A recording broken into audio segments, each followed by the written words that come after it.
Hello, everybody. Good morning. Yes, come on up, everyone. Lovely officials with me today. All right. Dr. Carson, come on up. Thank you so much. Good morning and Happy New Year, everybody. It's great to see you. It's great to be with a very packed room. I'm sorry we kept you all very busy over the holiday break. And I know there is a lot of news out there today, both here at home and around the world. I will be happy to take all of your questions on all of that news. But first, I'm really honored to be standing up here today with esteemed members of the President's Cabinet and his health team to make an important announcement with respect to the President's domestic promise to make America healthy again as we kick off the new year. In less than a year in office, the President and his incredible MAHA team have made real progress on this front. Here are just a few of the significant MAHA achievements thus far.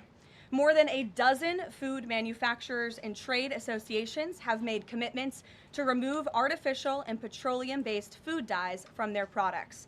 The Trump administration took strong action to bar hospitals from performing dangerous, irreversible, life-altering transgender procedures on children. The Trump administration announced funding awards to states through the Rural Health Transformation Program, an unprecedented $50 billion investment established under President Trump's One Big Beautiful Bill. The Trump administration has also worked with 18 states across the country to ban junk food purchases using SNAP benefits starting this year. And thank you for leading that effort, Secretary Rollins. Additionally, President Trump took historic action to secure most favored nation drug pricing and secured deals with major pharmaceutical companies to massively lower the cost of prescription drugs. And those effects are being implemented as we speak. Americans are going to continue to see the result of these incredible deals the president cut.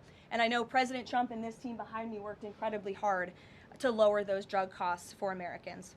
On Monday, the CDC adopted common sense updates to America's childhood vaccination schedule based solely on the gold standard of science. This action empowers parents and physicians to make the best individualized decisions to protect our children, while also restoring much-needed confidence in our public health system. And as a MAHA mom myself, I'm very grateful for that. So thank you, Secretary Kennedy. To build on this progress, the Trump administration is now updating federal nutrition standards and guidelines to ensure that Americans have the most accurate, data-driven information supported by science and hard facts, not special interests or partisan ideology. President Trump has tasked two of the great individuals behind me, USDA Secretary Rollins and HHS Secretary Kennedy, with collaborating on this vitally important project. And today they are here to officially unveil the 2025 to 2030 dietary guidelines for America. These new guidelines are informed by the best and most reliable research on health and nutrition, particularly as it relates to the role of our diets and the prevalence of chronic disease in the country. They are also These guidelines are easy to read and understand, so every American, young and old, can access this information that literally has the power to change lives. But these are not just an updated guideline. These are the foundation to all federal food programs in our country. These new guidelines are going to update the food that is served to America's children in our public schools, to the plates that are served to our great men in uniform in our military, our veterans, and the food that they are consuming at the VA. And these new guidelines are also going to impact nutritional programs for the needy in our country, such as WIC and Head Start. Unfortunately, for decades, federal dollars has promoted low-quality, highly processed foods that lead to scores of long-term health issues, which means Americans have gone broke because of these health issues. Faulty dietary guidelines of the past stacked the deck against healthy eating and food options for everyday American families, which has fueled the chronic disease epidemic and jacked up the healthcare costs of households across the country. This failed approach in our public health system ends today. When these guidelines are followed, Americans will be saving themselves thousands of dollars. If we want to cut healthcare costs in our country, we must become a healthier country. According to the CEA, poor diet is the root cause of obesity, which accounts for $400 billion in medical spending each year. A healthier America will lead to a more affordable America. The new dietary guidelines from the Trump administration will ensure federal dollars go to real food to improve public health and therefore save the American people their hard-earned cash over the course of their lives.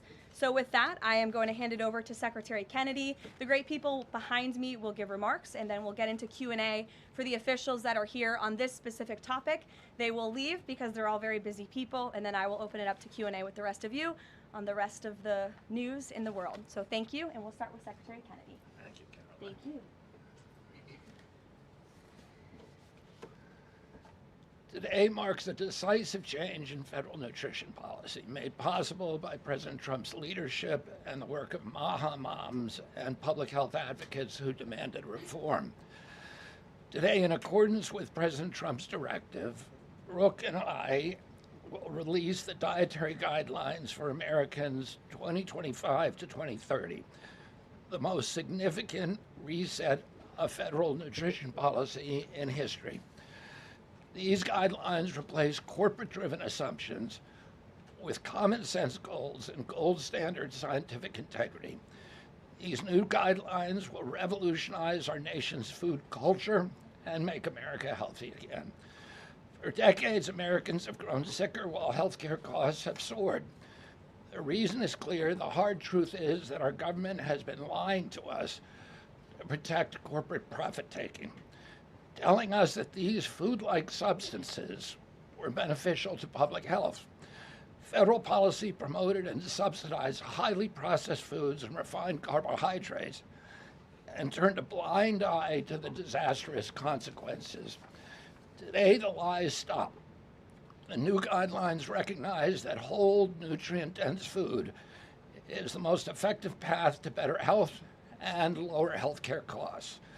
Protein and healthy fats are essential and were wrongly discouraged in prior dietary guidelines. We are ending the war on saturated fats. Diets rich in vegetables and fruits reduce disease risk more effectively than many drugs.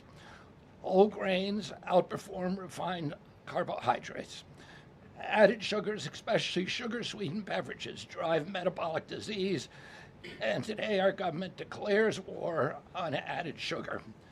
Highly processed foods loaded with additives, added sugar, and excess salt damage health and should be avoided. As Secretary of Health and Human Services, my message is clear: eat real food. Nothing matters more for healthcare outcomes, economic productivity, military readiness, and fiscal stability. The dietary guidelines shape dozens of federal feeding programs, including Head Start. These standards affect 45 million school lunches every day, meals for 1.3 million active duty service members, and food served to 9 million veterans in VA hospitals. Today begins the work of aligning those programs with affordable, whole, nutrient-dense food. Implementation requires coordination across the government. I'm working with many of my fellow cabinet secretaries to deliver results. I want to thank Bobby Mukamala, thank you very much, who is the president of the American Medical Association, for committing to mobilize the medical community on nutrition. And I thank also the American Academy of Pediatrics for partnering on this effort. I also look forward to working with Dr. Jay Bhattacharya and Dr. Marty McCary to fund and prioritize rigorous nutrition research at the NIH and at the FDA. The stakes are measurable and severe. A Johns Hopkins analysis estimates that 48% of every federal taxpayer dollar now goes to healthcare. The CDC reports that 90% of healthcare spending treats chronic disease.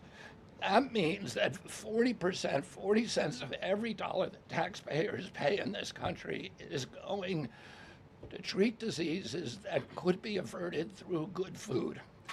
The United States has the highest obesity and type 2 diabetes rate in the developed world. We spend 3 times more per capita than the European Union on healthcare, yet our life expectancy is 5 years lower, largely due to diet-related chronic disease. Our childhood obesity rate is 5 times higher than countries like France.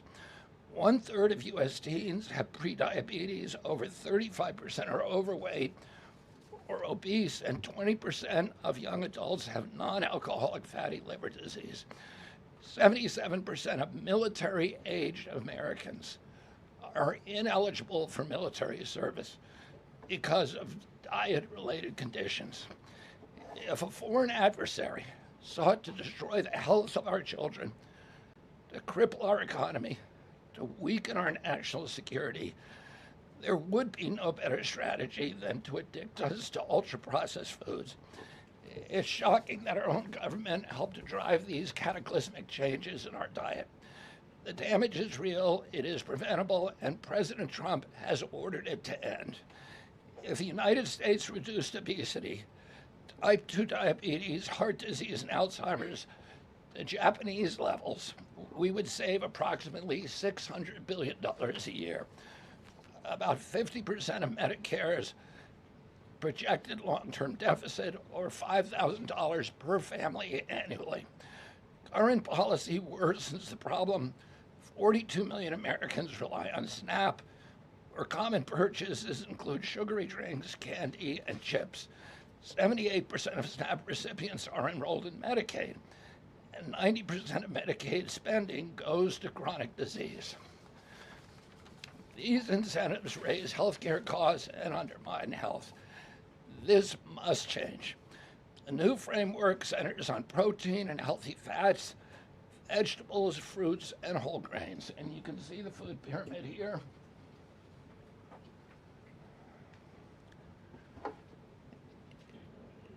It's upside down, a lot of you will say. But it was actually upside down before, and we just righted it. For the first time, the dietary guidelines directly address ultra-processed foods and set firm sugar limits in federal procurement, driving a significant reduction in added sugar in school meals. I want to thank President Trump for his leadership and the partners committed to ensuring that federal food dollars support real food and better health. Thank you. And I want to introduce my partner and friend, Brooke Rollins, who is an extraordinary collaborator on this. Thank you. Well, good morning, everyone. Happy New Year. What a honor to be here. I think this is Karoline's first press conference back, and what a great way to start the new year, 2026. I want to thank Secretary Kennedy. Your commitment to the well-being of Americans is such a blessing to this nation. We have been working on these new dietary guidelines really since almost day one. Bobby and I were voted on the same day and sworn in on the same day. So I think the partnership from minute one has been real and extraordinary. As Secretary Kennedy mentioned, America is in the middle of the worst chronic health crisis in our nation's history. Over 40% of the roughly 73 million children in the United States have at least one chronic health condition, and nearly 90% of healthcare spending goes toward treating people with chronic disease. Secretary Kennedy mentioned that, but it is really important to keep underscoring that fact. This crisis is unacceptable. It prevents Americans from living healthy and happy lives. And for decades under both Republicans and Democrats, federal incentives have promoted low quality, highly processed foods and pharmaceutical interventions instead of prevention. As a result, nutrient-dense whole foods grown by America's farmers and ranchers have been increasingly displaced. The Trump administration is acutely aware of this danger, and today this announcement is making a major step in doing something about it. Thankfully, the solution is simple and should be non-controversial. Eat real food. This is the main message of the new Dietary Guidelines for Americans 2025 to 2030, which encourage households and schools to prioritize whole, nutrient-dense foods. That means more protein, more dairy, more healthy fats, more whole grains, more fruits and vegetables, whether they are fresh, frozen, canned, or dried. We are finally putting real food back at the center of the American diet. real food that nourishes the body, restores health, fuels energy, and builds strength. This pivot also leans into the abundant, affordable, and healthy food supply already available from America's incredible farmers and ranchers. By making milk, raising cattle, and growing wholesome fruits, vegetables, and grains, they hold the key to solving our national health crisis. And President Trump is mobilizing government to ensure families across America have greater access to these healthy foods. In the past 12 months, inflation has slowed and wages have risen for the first time in 5 years. Under President Trump's leadership, prices for everyday staples are declining, and more help is on the way. Recent data show that fruits, vegetables, dairy, and proteins, including eggs, pork, and ground beef, are becoming even more affordable every day for our American people. American households enjoy the most affordable and abundant food in the world, and today's release only reinforces that reality. A healthy meal is within reach for all American families. These new dietary guidelines are a framework which is meant to be customized to meet the needs, the preferences, and the financial status of all American families. For example, a meal including such items as pork or eggs or whole milk or cheese, tomatoes, other fresh and frozen fruits and vegetables, whole grain bread, corn tortilla can cost today right around $3 for that meal. $3. And soon USDA will finalize our stocking standards, which means that those businesses in America that take the SNAP benefit, what they are required to stock in order to take that benefit. By the way, that's almost 250,000 retailers across America. That very soon we will be finalizing that rule that will mandate all 250,000 retailers in America double the type of staple foods that they provide for America's SNAP households. This means healthier options will be in reach for all American families, regardless of circumstance, at levels never seen before in our country. These dietary guidelines are foundational to so many USDA programs, and their introduction marks the first step in connecting America's schools and dinner plates to the best of American agriculture. Make no mistake, under President Trump's leadership, we are restoring common sense, we are restoring scientific integrity, and we are restoring accountability to federal food and health policy. The new guidelines are all about putting the well-being of Americans first, exactly where it should have been all along. This is the foundation that will make America healthy again, not just for those of us alive today, but for our children and our children's children and those coming behind. I want to end by saying God bless American families, God bless the American farmer and rancher, and God bless America. What an honor now to introduce another great partner in this incredible work, and that is Dr. Mehmet Oz. Thank you. Congratulations to Secretary Rollins, Secretary Kennedy, and do want to express my appreciation for what the President has done overall to increase the affordability of health care. The biggest accomplishment perhaps for the health system abilities to drop down prices last year was the most favored nation drug pricing that Karoline mentioned. These are incredibly effective at reducing the cost, for example, of what the President calls the fat shot, the Ozempic, GLP-1s category of medications. We dropped them dramatically. But the best way to reduce drug spend in America is to not need the drugs in the first place.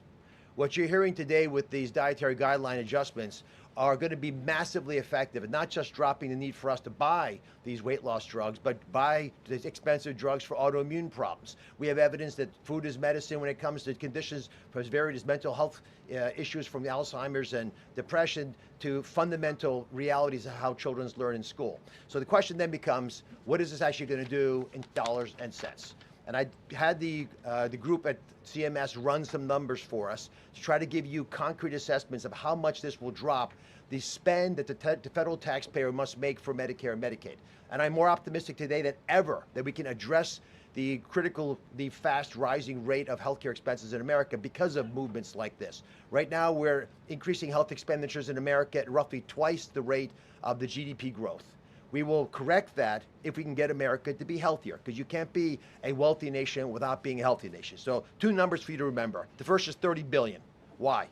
30% of healthcare costs are directly attributable to obesity. I'm not talking about indirect associated expenses, which are also present, but a very conservative number, 30%, are directly attributed to obesity. That's about $300 billion a year for just Medicare, If we were to affect obesity by 10%, which is an incredibly conservative and justifiable assumption that has been borne out in evidence-based dietary experiments and trials, just that alone is $30 billion of reduction of expenses for Medicare rather. That's also obviously correlated with Medicaid reduction in spending. In Medicaid, it's a different opportunity because in Medicaid, we educate children. 53% of children in America are covered by Medicaid or CHIP, and we have programs to teach kids and their parents what to eat, and how to make these dietary guidelines that Secretary Rollins and Secretary Kennedy have crafted with their teams into practice. It will dramatically change the natural history of how children are able to participate in life. But let me give you one last number.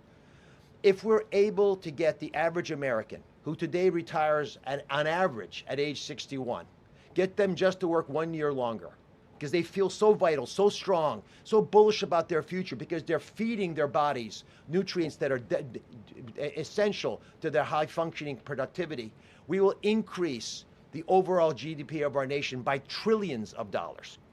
So we will reduce healthcare expenses. At the same time, we jazz up the U.S. economy with trillions of dollars created by the productivity of American workers. God bless you both for making the DGA feasible and making it perhaps the wisest investment we could make in our communities. Marty McCary is one of my closest friends, the powerful leader of the FDA who's been taking brave steps along the line and has additional insights. Thanks. Thank you, Dr. Oz. Today marks the beginning of the end of an era of medical dogma on nutrition. For decades, we've been fed a corrupt food pyramid that has had a myopic focus on demonizing natural, healthy, saturated fats, telling you not to eat eggs and steak, and ignoring a giant blind spot.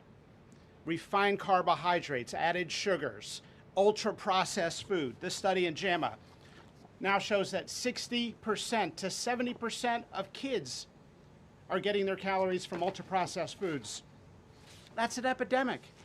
We now have a generation of kids addicted to refined carbohydrates, low in protein.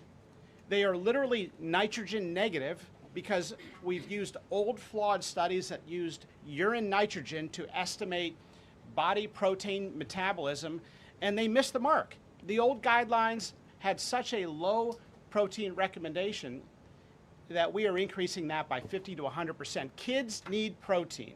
The old protein guidelines were to prevent starvation and withering away. These new protein guidelines are designed for American kids to thrive, and they're based on science, not on dogma. We have 40% of our kids now with a chronic disease. It is not their fault. This is something that is the result of bad advice from the government and a medical establishment that for decades peddled research from a flawed 1960s model. Today, we are setting the record straight. This is not a willpower problem of our nation's kids. This is something adults have done to kids, and we're going to fix it. And so, as Dr. Oz said, the best way to lower drug prices is for people to stop taking drugs they don't need. We are going to finally address the root causes of our broken healthcare system: insulin resistance and general body inflammation, advanced by the protein-poor, micronutrient-poor, ultra-processed, refined carbohydrate diet that kids are addicted to today. And so, on behalf of the Food and Drug Administration, we are proud to be a part of this. We are grateful to be contributing to this work. Thank you, Secretary Rollins. Thank you, Kyle Diamantis, the best deputy commissioner for food at the FDA the agency has ever had. This is a historic day in America. Thank you, Karoline. Thank you so much. Thank you. I hope everyone's inspired to go eat a salad for lunch after this briefing. If anybody has questions on this topic, we will take a few and then we'll get into the topic. We'll start with our new media seat. If you have a question on this topic today, Jamie Franklin, she comes from the Conservator. Why don't you kick us off? Yeah, first of all, Caroline, congratulations on your pregnancy. We're so excited for you. Matt had moms across the country, including myself, are just so excited by what this administration is doing to make our kids healthy again. But we do have concerns when it comes to these blue states pushing back on a lot of progress that we're making as an administration. And particularly, we're really excited that you guys revised and streamlined this vaccine schedule. However, what we have seen is that these blue states, whether it be no tax on tips, no tax on overtime, or pushing back on immigration, they continue to stop your guys' progress. So what has been the response from these blue states? Because as MAHA moms enrolling our kids in school, this is a big issue, and we celebrate what you guys are doing, but we want to have it even in the blue states as well. I mean, my hope is that we only released these earlier, 2 days earlier. I'm sorry. Duck is also high in protein. It's an interesting. Duck is a good thing to eat, everybody. We only released the new vaccine schedule 2 days ago. The vaccine schedule, there's nothing compulsory in it. Everybody, I've always promised, I'm not going to take people's vaccines away from them.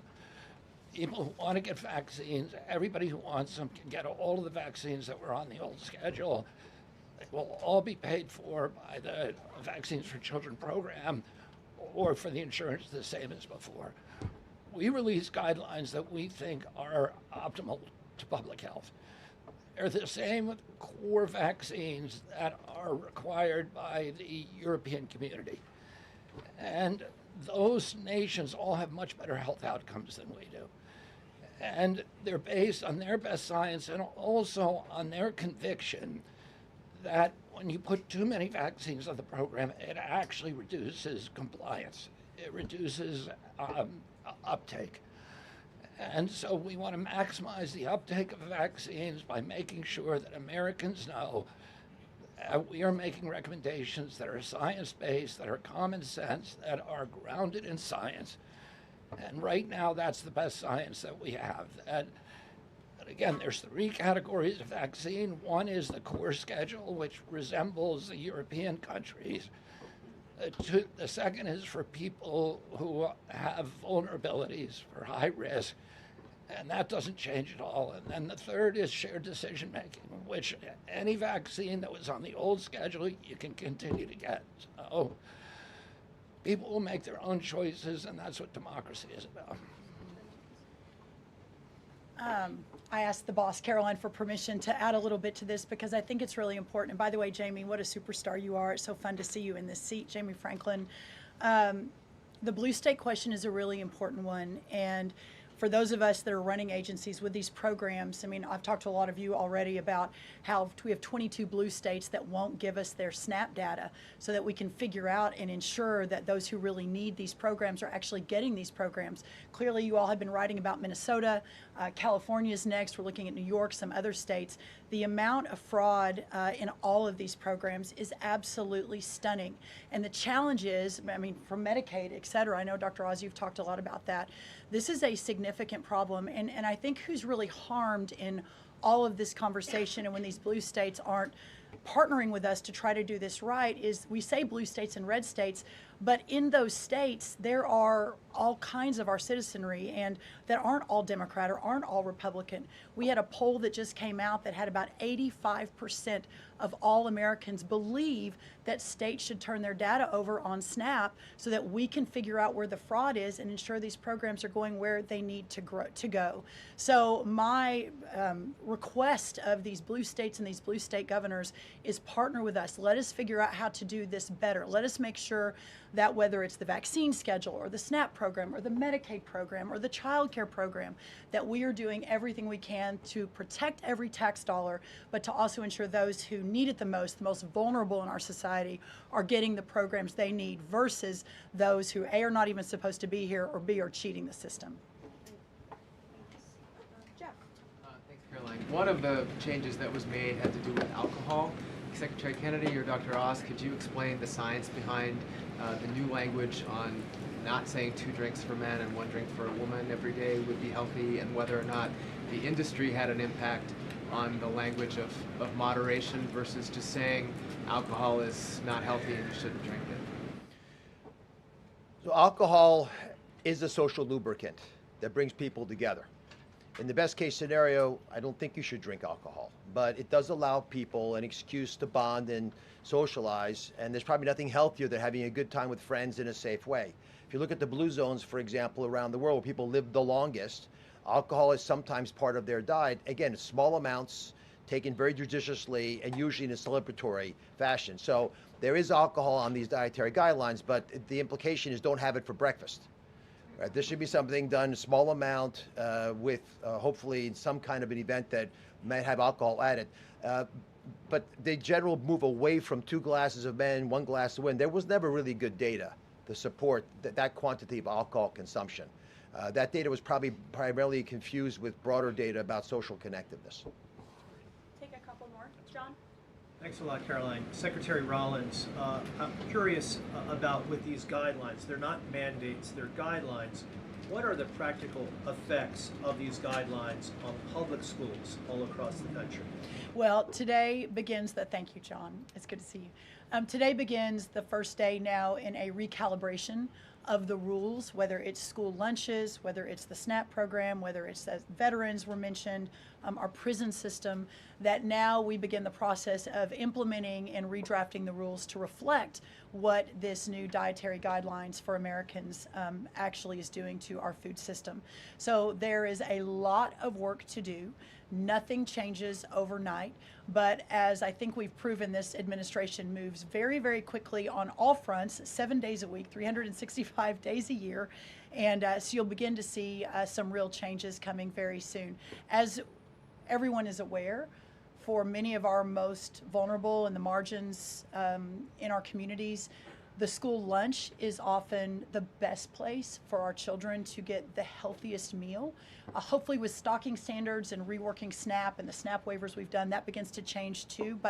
But right now, that is going to be the single most important, from my perspective, move forward, is the school lunches and making sure that we're getting the right amount, the best amount, and the most nutrient-dense foods into the schools. Thank you. You also mentioned, Secretary Rollins, cost when you had your remarks a little bit earlier.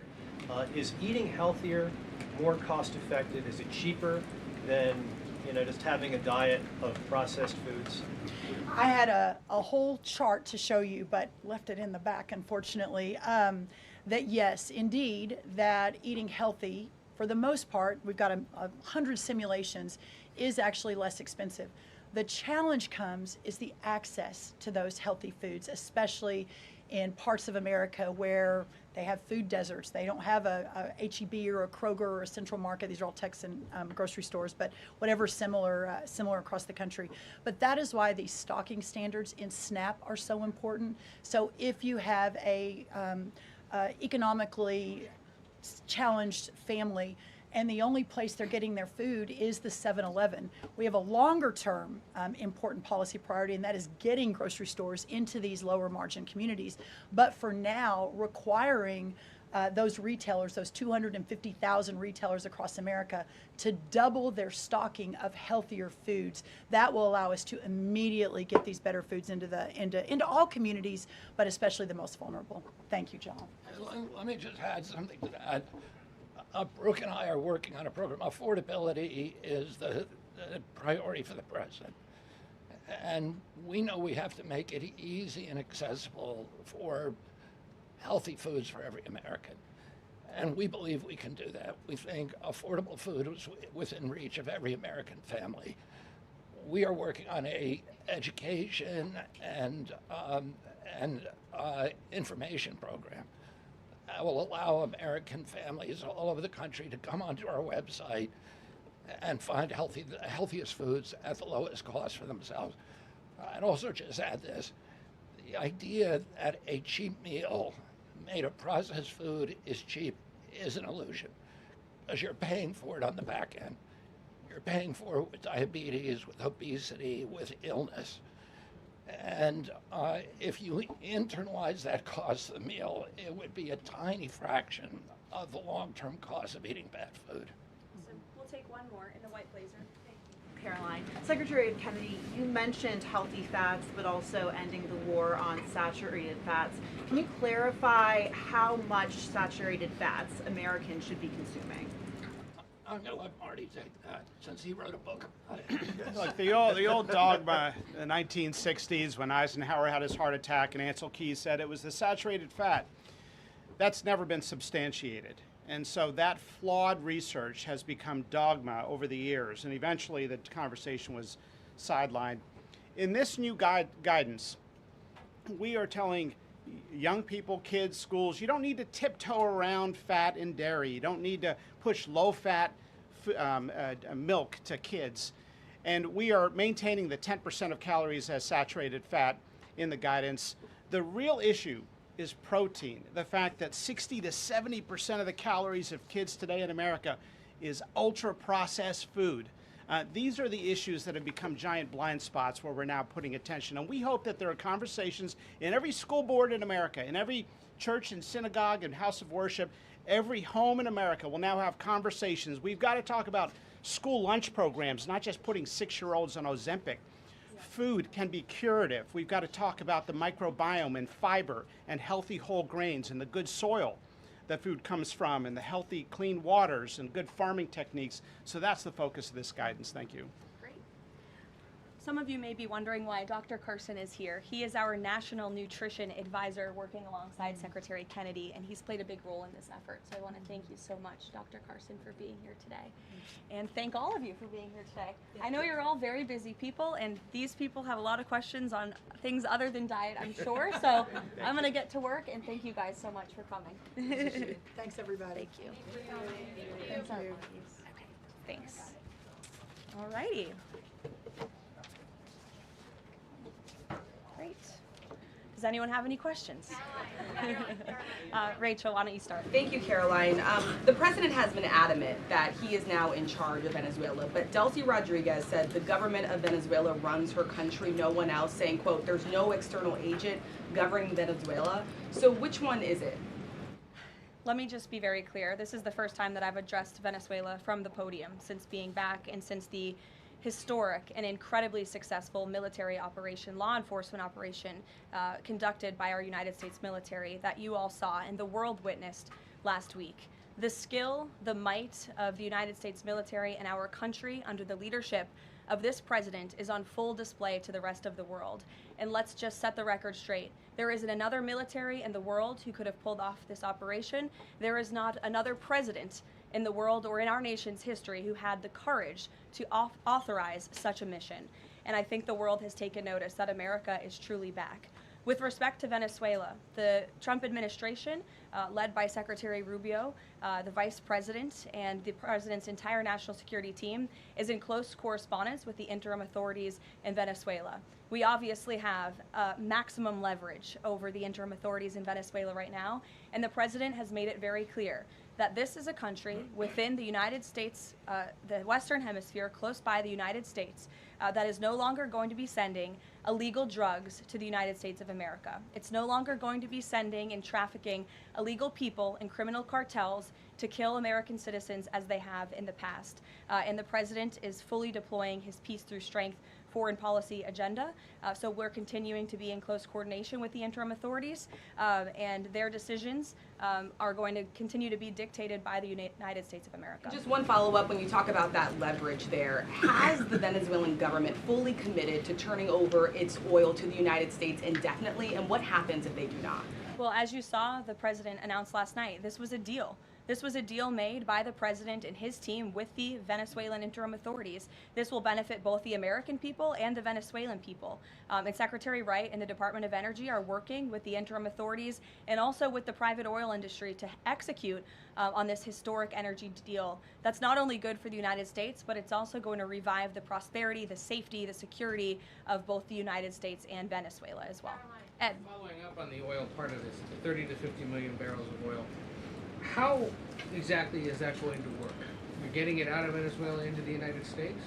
Yes, And then what? That's exactly right. So as you know, Ed, as the president announced last night, this was the sanctioned oil that was basically just sitting in barrels, sitting on ships because of the effective quarantine of the United States of America. And the interim authorities have agreed to release that oil to the United States, so it will be arriving here at home very soon. The United States government has already begun marketing Venezuelan crude oil in the global marketplace.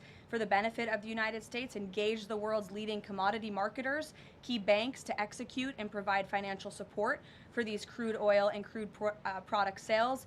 All proceeds from the sale of Venezuelan crude oil and products will first settle in U.S.-controlled accounts at globally recognized banks to guarantee the legitimacy and integrity of the ultimate distribution of proceeds, and those funds will be dispersed for the benefit of the American people and the Venezuelan people at the discretion of the United States government. It sounds like it requires a lot of private sector engagement and agreement And from the oil industry and the banking industry. Do you have that yet? There's a lot of private sector engagement that's happening right now. As you know, Secretary Wright, our energy secretary who's heading up this big project, is in Florida today meeting with some of these oil executives.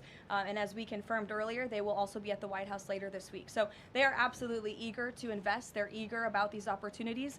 And Secretary Wright is a very well knowledgeable guy when it comes to oil and energy, and he's the perfect man for the job. Another corner of the world there, real quick on Iran. Go ahead. So just to follow up on the oil, 30 to 50 million barrels is an initial tranche, if you will, and then what happens after that?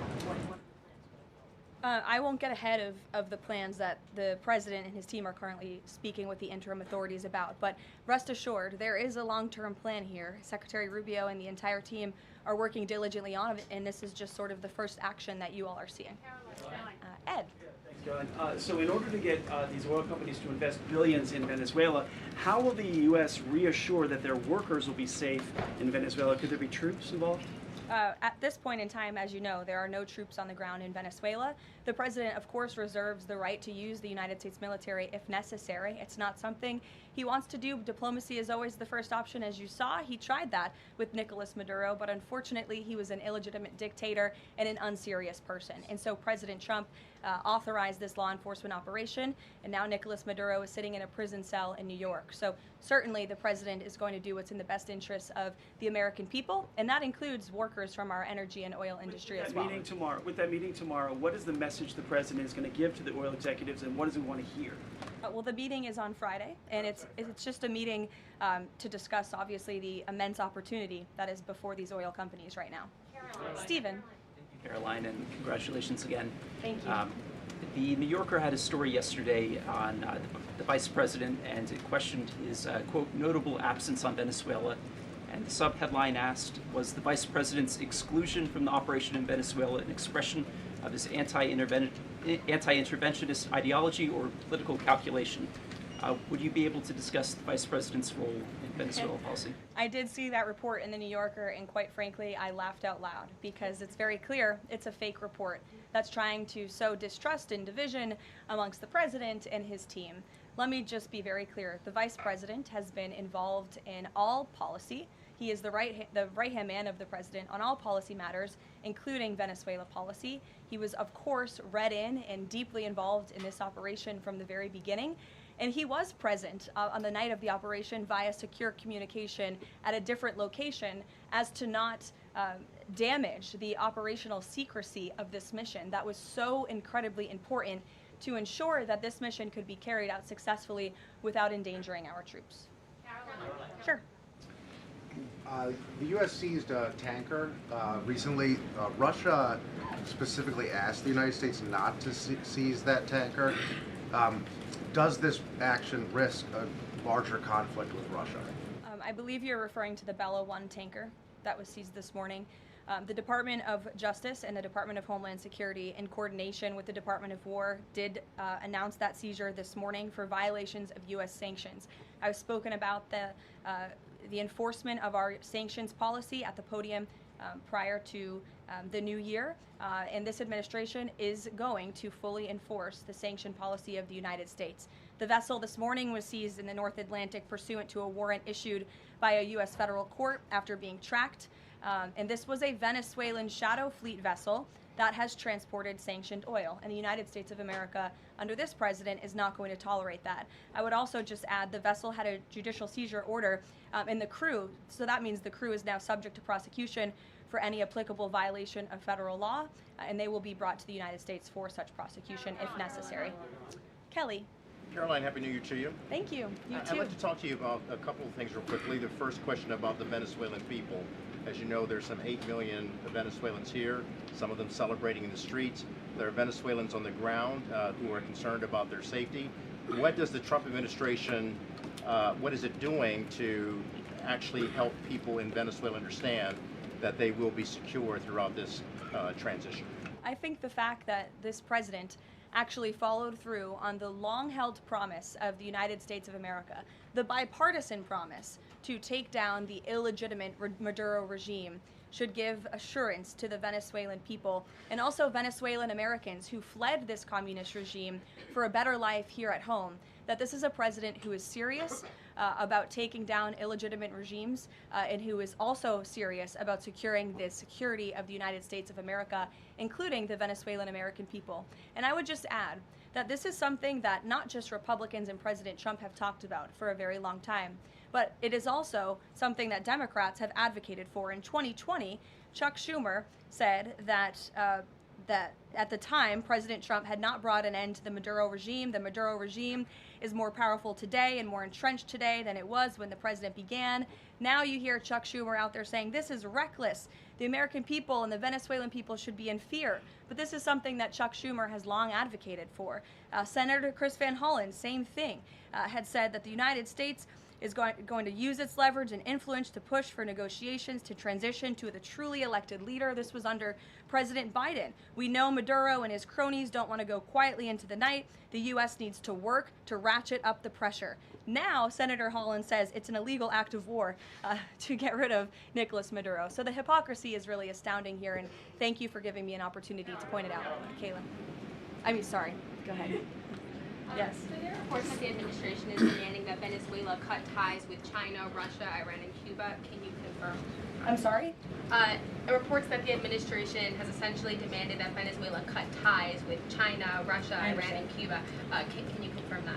Well, those alleged demands were made in a classified briefing by Secretary Rubio, and I know that there's a lot of leaks coming out of these classified briefings, so I'm not going to confirm or deny or get into what the Secretary has said in classified settings to members of Congress.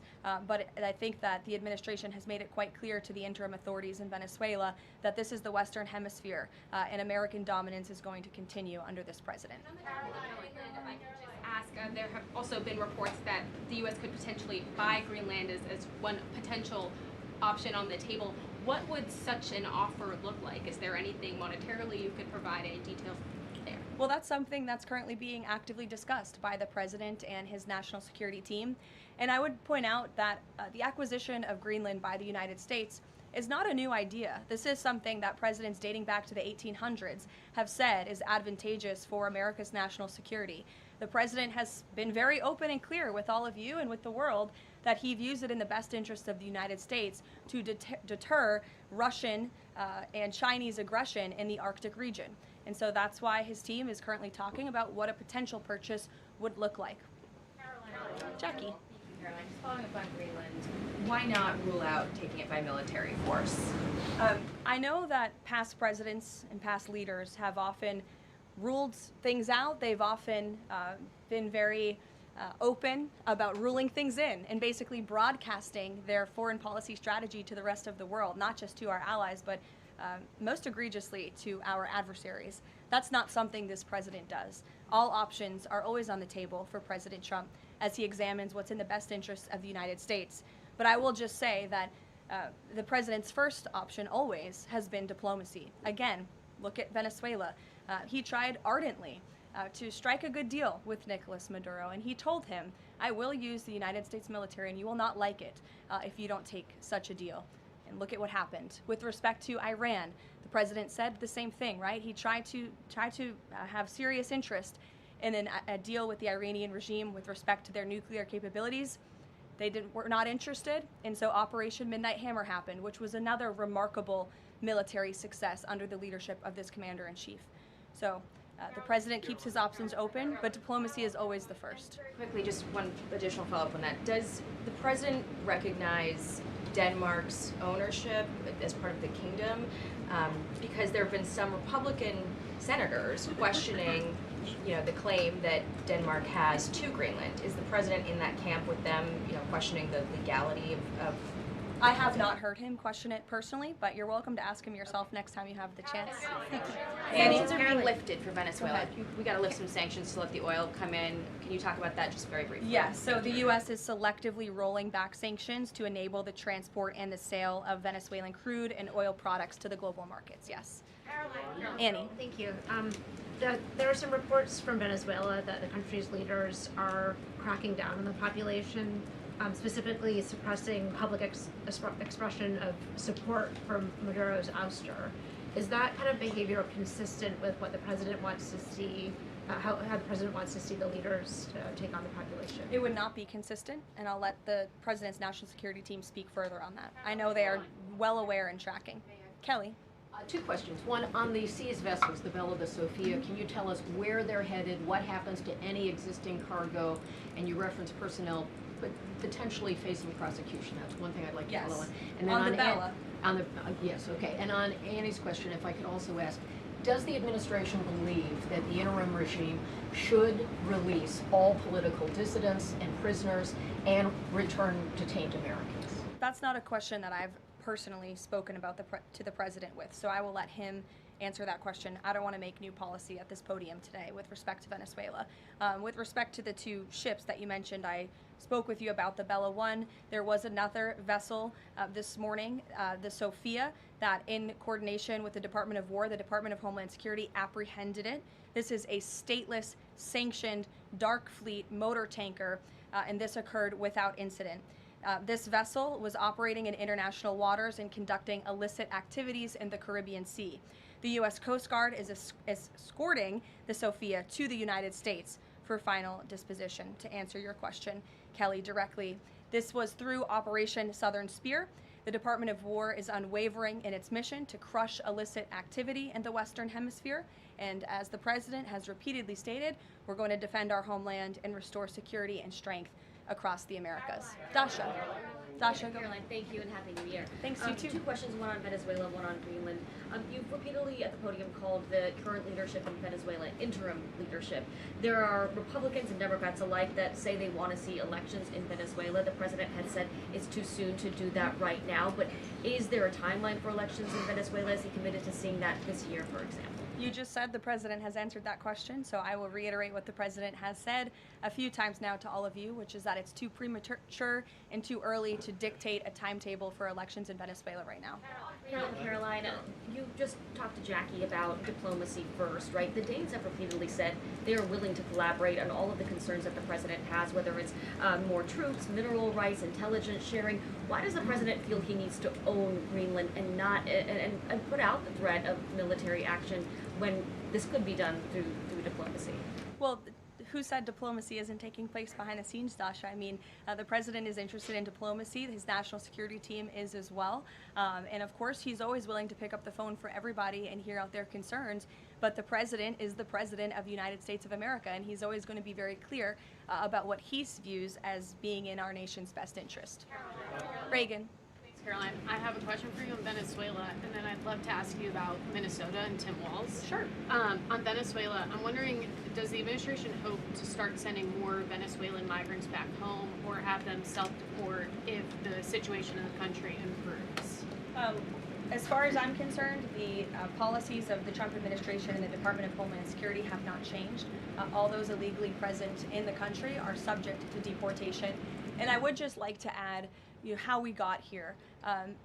The president was very clear on the campaign to the American public, and it's one of the many reasons they resoundingly reelected him back to this office, that he was not only going to crush foreign drug cartels, but that he was not going to stand by and watch as the illegitimate Venezuelan regime was sending illegal criminals and gang members and rapists and murderers to our country, which happened to the tune of thousands under the previous administration and president. And so there could be nothing more America first than this operation that took place last week.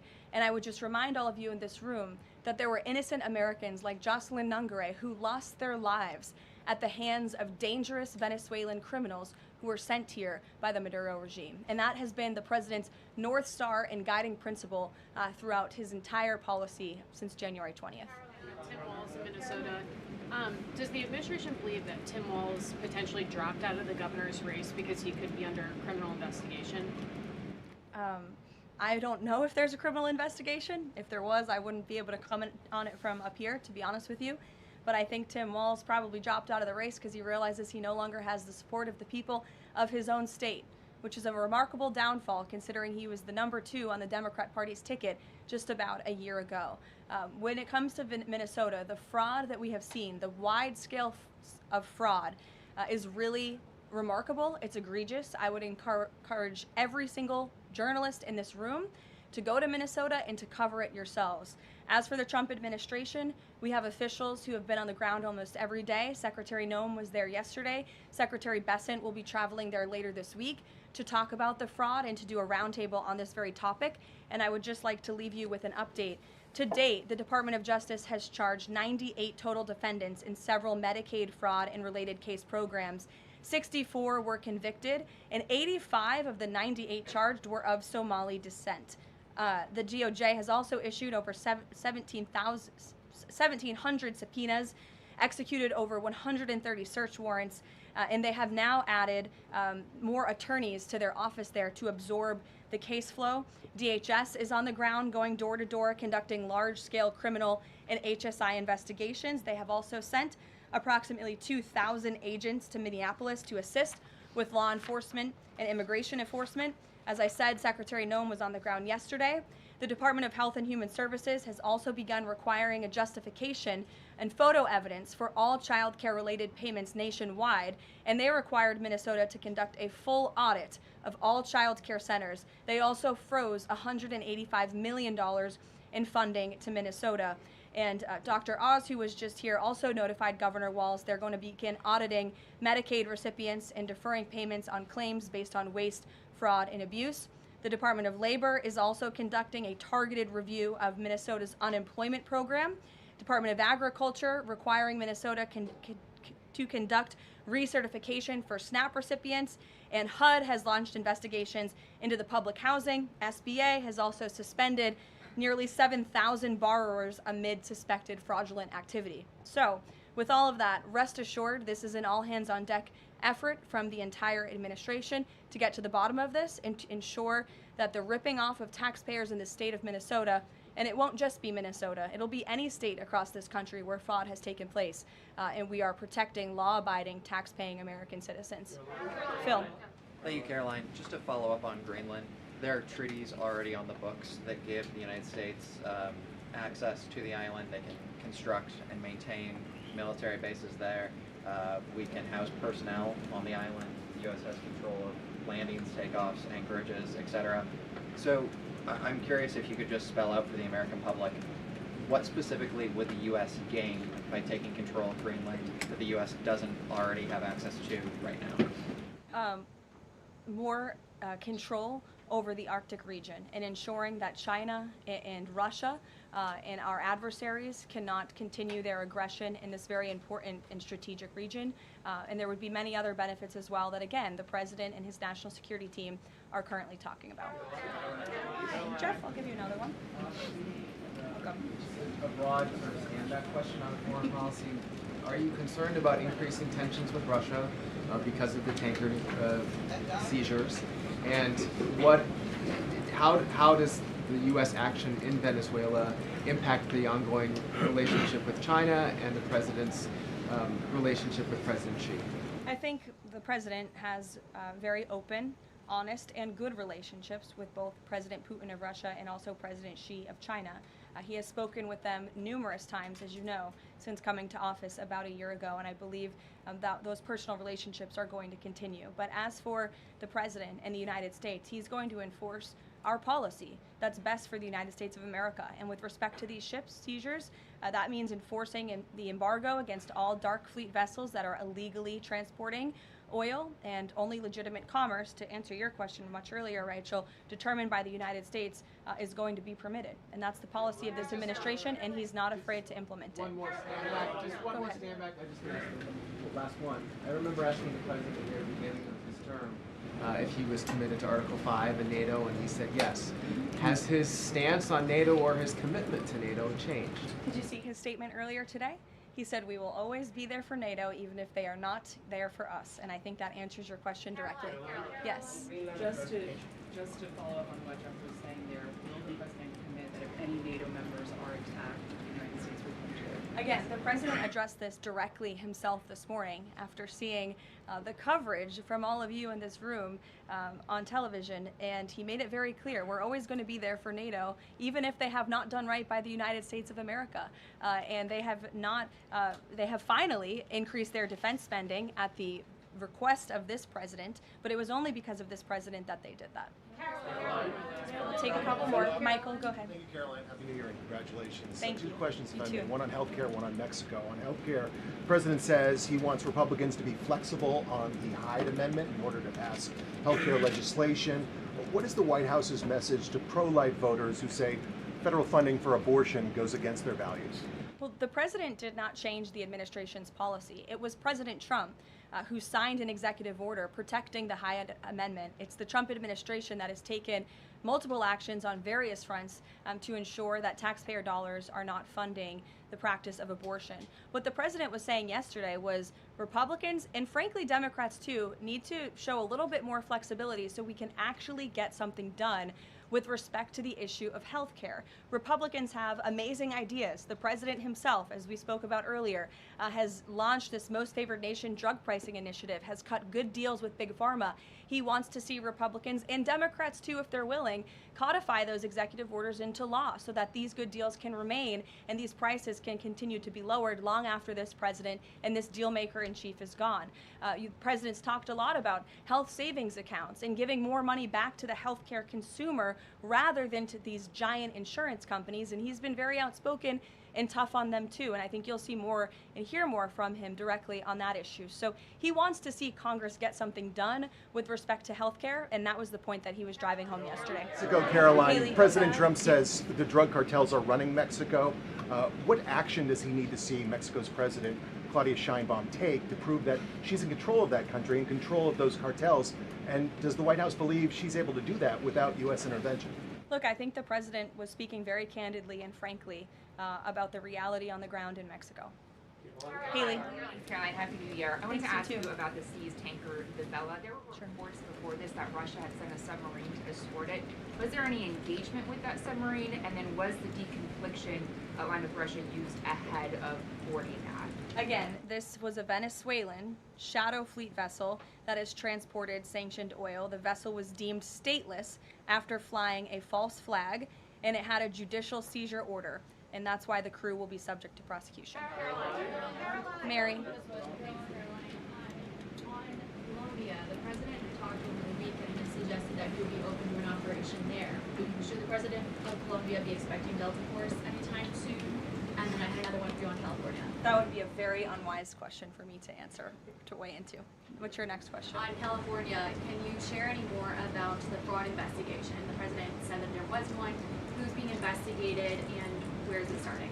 Again, this is going to be a all-hands-on-deck government-wide effort. The president has directed all agencies across the board to look at federal spending programs in not just Minnesota, but also in the state of California to identify fraud and to prosecute to the fullest extent of the law all those who have committed it. Take one more, sure. Thank you. Caroline, yesterday was the 5-year anniversary of January 6th. Democrats and mainstream media continue to push their big lie that it was an insurrection and that police officers died that day. The reality is that 4 Trump supporters died on January 6th and 2 women were killed by January 6th police. Everybody knows Ashley Babbitt was shot in cold blood by Capitol Police Officer Michael Byrd, but there was another woman, her name was Roseanne Boylan from Georgia, and she was pepperballed, gassed, and ultimately brutally beaten with a stick by January 6th police officer Lila Morris. The Biden administration and mainstream media lied and told Americans Roseanne Boylan died of a drug overdose on Capitol steps. Her family is now asking for an investigation. Is the administration aware of the circumstances of her death, and will there be an investigation finally? Well, for investigation, I will have to defer you to either the FBI or the Department of Justice, and I'm sorry to have to do that. But with respect to all of the facts that you just laid out, the White House relished the opportunity yesterday to actually create a new website to share the facts with the American public, but also all those in this room. We knew the media would be covering January 6th quite a bit because they think it's something that the American people are still believing their lies on. They think it's something that still helps their case against this president. Obviously not, or else he wouldn't have been reelected in an overwhelming fashion in November of last year. And so I would encourage everyone to take a look at the website. It's quite well done. And thank you all very much. It's great to be back with you.